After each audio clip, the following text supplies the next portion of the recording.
Bismillahirrahmanirrahim. Assalamualaikum warahmatullahi wabarakatuh. Waalaikumsalam warahmatullahi wabarakatuh. Para pemirsa dan sahabat beriman dimanapun berada, kita jumpa lagi di Ustadz Danu Official Channel.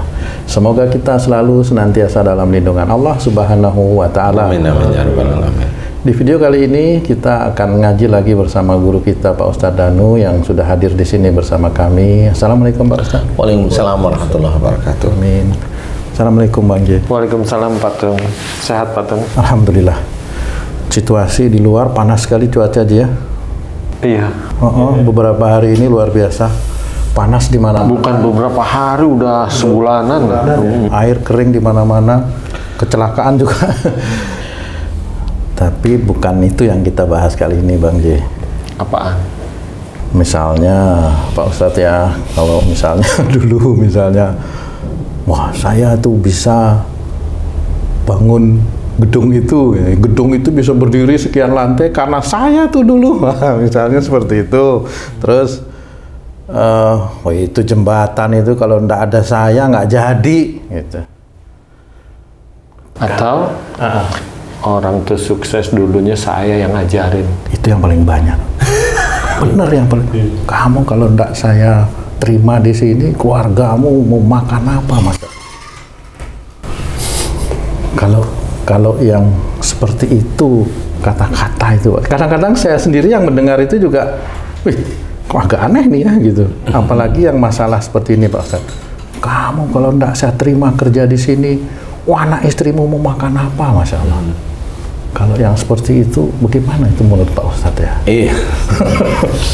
Bismillahirrahmanirrahim. Assalamualaikum warahmatullahi wabarakatuh. Waalaikumsalam warahmatullahi wabarakatuh. Amin ya rabbal alamin. Ya, memang sangat banyak orang-orang muslim yang berkata seperti itu. Sangat banyak sekali, sangat banyak. Nggak cuma orang biasa, termasuk pendakwah itu juga sering berkata-kata seperti itu. Sangat banyak. Oh, dulu dia hafal Quran, saya yang ini, dia ini, saya yang ini. Banyak sekali yang seperti itu. Dulu kalau ini nggak saya di sini, kemudian saya nggak ini, oh nggak bisa seperti itu. Ya banyak, saya sering mendengar kalimat itu dari teman-teman pendakwah. Nah, itu namanya bermain Tuhan-Tuhanan. Gimana maksudnya? Tuhan-Tuhanan. Kalau dalam kita dulu kecil kan bermain kuda-kudaan. Nah, itu namanya bermain Tuhan-Tuhanan. Nah, bermain Tuhan-Tuhanan itu seperti itu. Kalau nggak ada saya, dia nggak akan bisa berhasil. Nah, padahal oke lah dia yang membantu, tetapi kalau itu dia seorang muslim, dilarang dia bicara seperti itu. Kenapa orang muslim dilarang bicara seperti itu? Itu yang bicara seperti itu harusnya Allah. Cuma Allah memang sudah menuangkan sebagian itu ada dalam Quran, yaitu apa yang terjadi di muka bumi ini atas izinku. Berarti memang itu yang Allah. terjadi Pak Yang Ustadz. terjadi di muka bumi ini atas izin. Mau ada orang yang mau ketimpa musibah nggak jadi. Ya, ada yang tabrakan, satu keluarga meninggal semua, maksudnya meninggal, yang lainnya ada bayi umur 4 bulan nggak meninggal. Itu hanya Allah aja. Ya.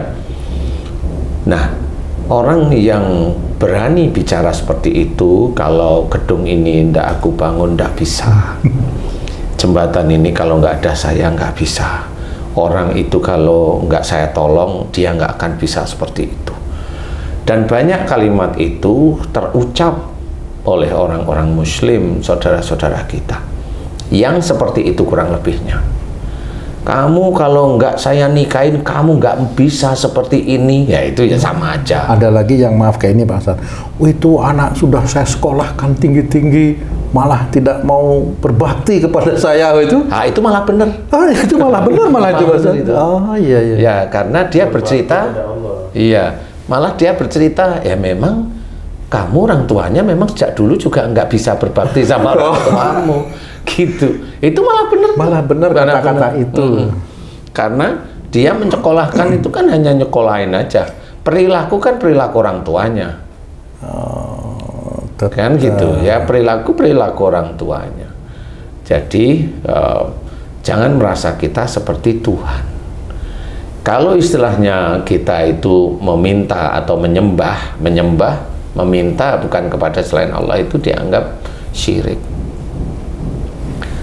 Perbuatannya musyrik. Nah, inilah yang harus kita ketahui, bahwa jangan merasa kita yang membangun gedung, jangan merasa kita yang membangun jembatan, jangan merasa kita yang menolong orang lain. Jangan seperti itu. Nah, tidak boleh kita orang Islam itu berkata seperti itu. Itu namanya dia merasa dirinya Tuhan. Coba, umpamanya kalau ada orang ngomong, saya memberi makan 230 juta orang itu.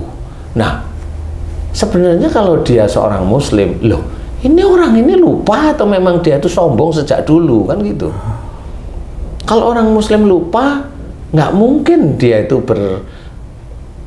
bercanda bilang seperti itu. Saya nggak bercanda aja ya. Bercanda seperti itu. Karena apa? Kalau orang Muslim lupa, bukan hal yang besar yang dia ungkapkan. Biasanya hal kecil. Berarti kesombongan, Pak. Itu kesombongan namanya. Dia yakini bahwa dialah yang memberi makan 230 juta orang. Berarti dia itu seperti dirinya dia itu dia anggap Tuhan. Kan kita tahu yang memberi makan, yang memberi rezeki itu Allah sebenarnya. Kalau dia orang Muslim, nah ini salah kaprah, ini sudah.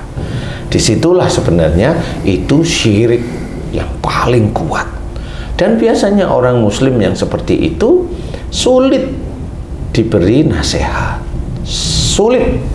Sangat sulit diberi nasihat. Kalau dia mendatangkan ustadz untuk kajian di rumahnya atau kajian di instansinya, dia merasa dirinya bos. Dan dia tidak mau mendengar nasihat-nasihat para ustadz yang sering dia minta datang untuk kajian. Dia merasa bisa membayar ustadznya. Dan dia bilang sama ustadznya, doain agar saya besok periode berikutnya masih dipakai. Itu yang begitu. Kalau ustadznya mau doain seperti itu, ya salah. Kalau mendoakan mau, salah. Kenapa salah? Biasanya langsung doa agar dia dapat ini, dia dapat itu tetap saya katakan salah. Saya mengatakan salah. Jadi agak lebih benar bagaimana kalau dia meminta bahwa ini jabatan ini yang bisa menjadikan bapak atau ibu ini lebih sujud, lebih beriman, bertakwa kepadamu ya Allah, amin. Nah, itu baru boleh. Tapi kalau hanya minta dunia, enggak boleh. Nah, orang-orang yang bermain seperti itu biasanya dia tidak bisa bertobat.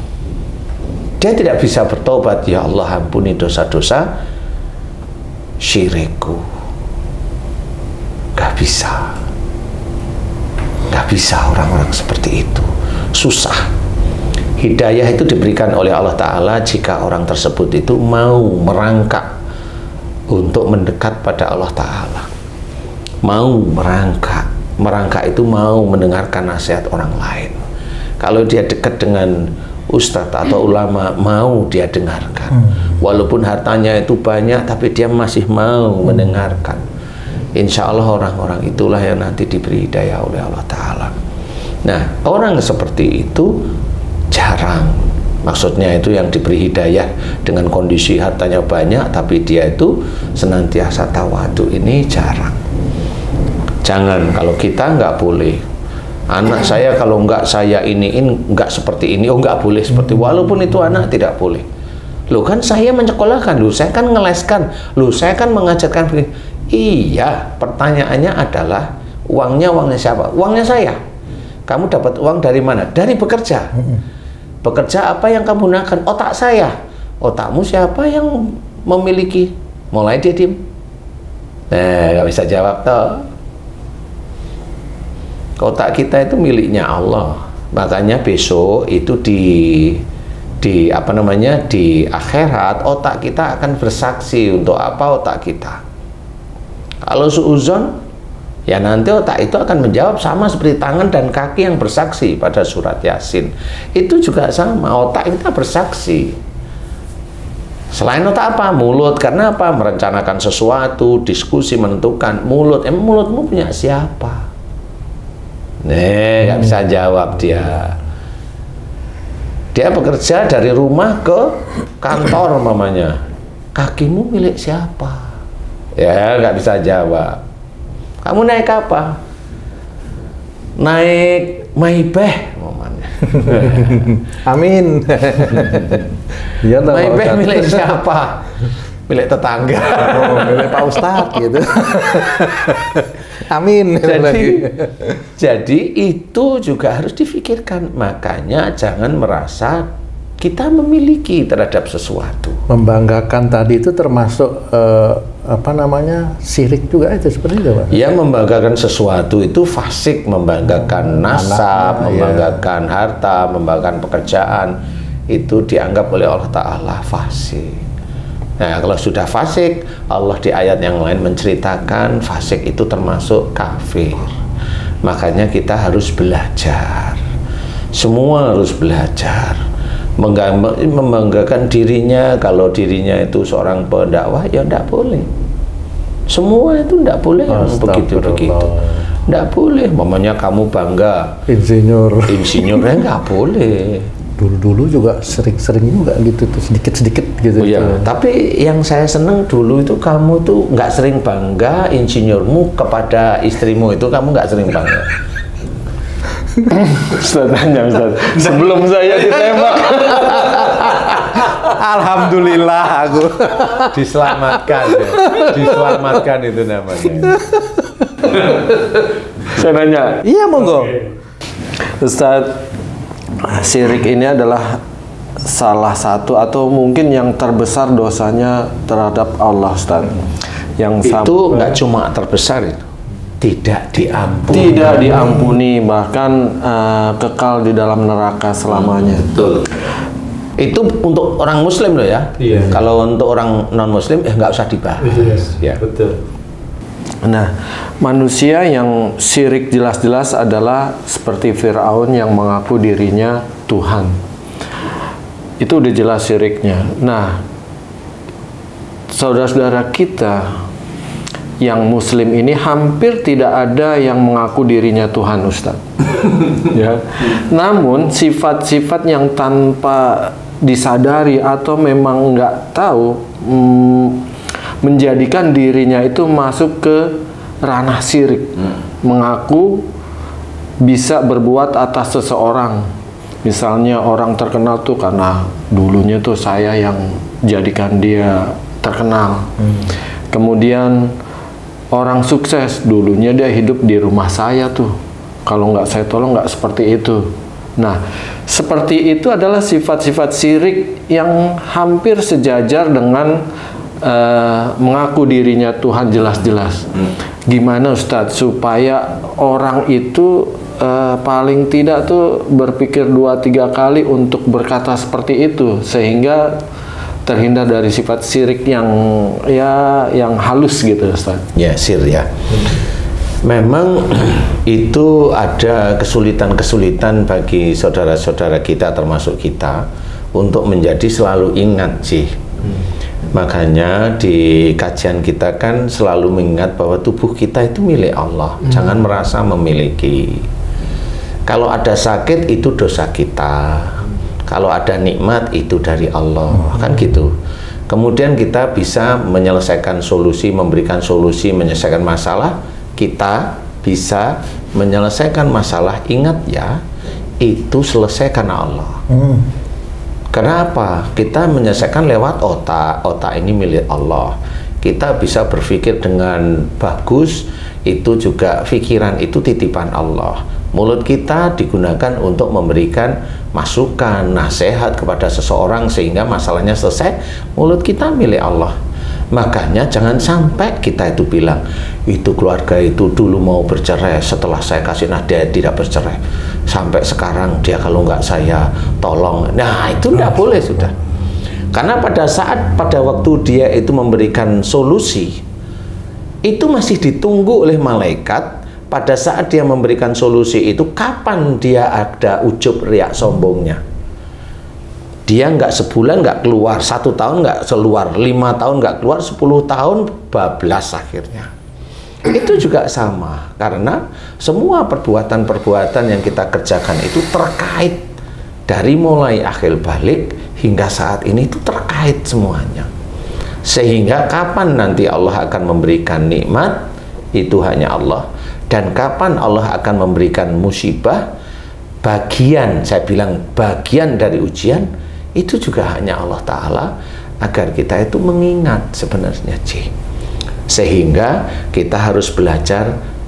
Satu, kita harus mencari guru itu yang betul-betul membimbing kita, nggak cuma lebih dekat kepada Allah Ta'ala, tetapi mengarah menuju nanti di akhiratnya surga, kan begitu ya. Kalau mamanya kita belajar saja, ilmu itu kan hanya dalam pikiran. Ada yang bisa diterapkan, umpamanya yang dulunya dia bekerja, mohon maaf nih ya, di bank konvensional, kemudian dia lihat kajian, kemudian dia berubah. Nah, ini dia akan berubah, gak ada persoalan seperti itu. Dia belajar, ada yang diaplikasikan. Kemudian dia paham bahwa kalau marah itu akan menjadikan mulai berurusan dengan penyakit. Dia berusaha untuk tidak marah. Tidak marah kepada siapa? Kepada pasangan, kepada orang tua, kepada saudaranya. Dia berusaha ini. Itu kalau itu dilakukan kan menjadi suatu kebaikan. Dia belajar untuk memahami bahwa Allah itu yang maha memberi, sehingga dijelaskan dalam banyak sekali ayat dalam Quran bahwa Allah itu akan menolong hamba-hambanya, baik yang dia hambanya itu minta dunia, di mana minta dunia itu nanti akan di akhirat masuk neraka, maupun hambanya yang minta akhirat itu akan ditolong oleh Allah Ta'ala di dunia. Itu akan ditolong. Berarti kalau ditolong, ini inisiatifnya Allah, bukan pandainya kita. Sebenarnya seperti itu kalau kita mau memahami ayat-ayat dalam Quran. Itu inisiatif Allah sebenarnya. Makanya ada orang mau dia ngamalin apapun agar rezekinya terus gede atau bertambah atau lancar, dia seret, ya jangan salahkan siapa-siapa. Ya karena yang kamu kejar itu hanya dunia. Dunia itu sudah banyak orang tahu, dan yang ngasih amalan juga ngerti. Jangan kejar dunia, tapi dia nyuruh orang nyari dunia. Lah kan nggak ketemu. Kan gitu. Nah, sehingga dia harus belajar dengan guru-guru yang baik, yang mengarah pada surga.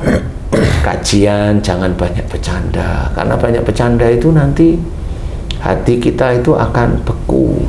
Keras ya. Keras. Loh kenapa? Kan itu kajian. Jangan bilang kajian. Kalau bercanda itu yang ingat itu pasti bercandaannya, bukan isi kajiannya. Seperti itu. Nah, inilah yang harus kita pahami. Belajar dengan benar-benar, baca Quran, baca tafsirnya, nggak tahu bertanya dengan gurunya, gurunya bertanya, guru yang baik, kalau nggak tahu tanya sama guru yang lain, begitu aja. Insya Allah nanti itu akan ketemu. Kalau dia mencari kebaikan dan juga kebenaran atas izin Allah, dia akan ditemukan oleh Allah Ta'ala dengan orang-orang yang baik, orang-orang yang memang mengarah kepada akhiratnya itu betul-betul lurus nanti di surga. Seperti itu insya Allah. Ustaz, gimana kita menghadapi orang yang pernah kita tolong menjadi sukses, itu menjolimi diri kita, Ustaz? Itu ya alhamdulillah. Jadi ada perasaannya pengen ngomong aja, dulunya tuh kalau nggak sukses karena kita gitu. Gimana cara menekan hati supaya nggak? Sebenarnya cara menekan itu kan banyak. Satu, belajar untuk tidak merasa sebagai Tuhan. Kan ditahan dengan kelembutan. Kalau itu mau keluar, istighfar. Kalau sudah tenang hati, tidak keluar, pujilah Allah. Karena pada saat kita itu memohon ampun dengan beristighfar kepada Allah Ta'ala, kemudian Allah menjadikan keinginan untuk bercerita itu jadi hilang. Nah, itu hilangnya itu atas izin Allah. Makanya setelah istighfar, hati tenang itu pujilah Allah. Lah kebanyakan orang Islam nggak diajari yang seperti itu. Nggak diajari, padahal itu adalah ritme dari pelajaran yang sehari-hari kita itu bisa kerjakan. Itulah yang namanya ingat kepada Allah Ta'ala. Ya, sehingga hati kita tenang. Ala bidzikrillahi tatma'innul qulub. Jelas banyak-banyak ingat kepada Allah agar hati menjadi tenang. Satu, kita belajar untuk tidak menjadi Tuhan. Satu itu nih, jangan merasa menolong. Kemudian kalau orang yang kita tolong itu dolimi kita, ya itu harus disyukuri. Loh, kok malah disyukuri gimana? Itu adalah Allah akan memberikan pahala kepada kita dengan amat besar tanpa kita melakukan apa-apa. Yang mana pahalanya? Kalau orang itu mendolimi kita, nantinya amal soleh orang itu akan diberikan kepada kita. Nanti kalau amal solehnya itu hilang, dosa kita diberikan kepada mereka. Kalau orang Jawa bilang opo yo ra enak, kan gitu. Makanya kita belajar dengan guru-guru yang baik itu adalah memahami bahwa hadis yang barusan tadi saya ceritakan itu bisa dipakai untuk kehidupan sehari-hari. Kalau memang pahala itu besar, apa kita nggak bersyukur? Alhamdulillah, alhamdulillah aku dapat pahala yang dimana aku tidak mengerjakan sesuatu tapi dapat pahala. Apa raina? Insya Allah gitu sih. Jadi nggak usah takut. Orang yang kita bantu, saya bilang bantu bukan menolong ya, kita bantu menjadi berhasil kemudian malah dolim kepada kita. Kalau saya malah bersyukur, alhamdulillah. Ustaz nanya lagi, Ustaz. Boleh. Ini saya nggak siap ditanyain tentang istri ya. Oh, justru mau nanya istri nih, kamu kan ya, Ci, ya? istri juga sih, tentang istri. Ini biasa, Ustaz, kejadian ini dalam suatu rumah tangga, Ustaz, di mana orang tua baik ayah maupun istri sering marah kepada anaknya. Itu kata-katanya nyerempet-nyerempet ke syirik, Ustaz. Kamu kalau nggak saya biayai nggak mungkin sukses. Kamu kalau nggak saya lahirkan nggak ada di dunia ini. Nah, kaitannya sama doa ibu itu diijabah Allah, gimana tuh, Ustaz? Ya, ada beberapa hal yang itu akan menjadi ujian bagi si ibunya atau orang tuanya. Ujiannya apa? Nah, nanti anaknya memang sukses. Tapi pada saat sukses, nanti nggak suka sama ibunya. Tapi kalau ibunya, kalau kamu nggak saya biayai, nggak akan sukses. Nanti oleh Allah Ta'ala diturunkan si anak menjadi anak yang nggak punya apa-apa. Bisa aja seperti itu. Apalagi kalau anaknya imannya kurang umpamanya. Oh, itu bisa seperti itu. Tapi nanti anak itu seperti itu, nanti orang tuanya yang ngomong itu belum meninggal. Jadi dia akan diingatkan dengan kata-kata yang sering dulu dia ucapkan.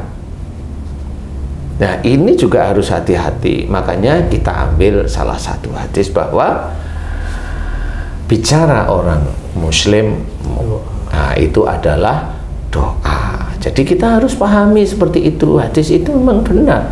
Makanya kalau bisa doain. Kamu sama orang tua kok seperti itu, mudah-mudahan kamu itu jadi anak soleh atau soleha.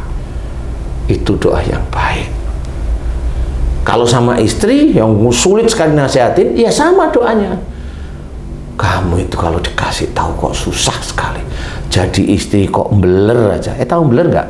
Malas. Umpamanya. Jadi istri malas. Malas kalau hanya cuma sehari seminggu nggak apa-apa. Malas kok puluhan tahun, kan gitu ya. Mudah-mudahan kamu diberi jalan oleh Allah Ta'ala menjadi istri soleh. Amin. Amin. Diberi jalan. Iya. Lah diberi jalan menjadi istri soleh itu macam-macam. Bisa aja naik kendaraan serempet masuk rumah sakit. Akhirnya minta maaf sama suami, maafin ya aku begini, aku lagi ngerawat kamu, kan gitu ya. kena juga lah dia gitu ya dia.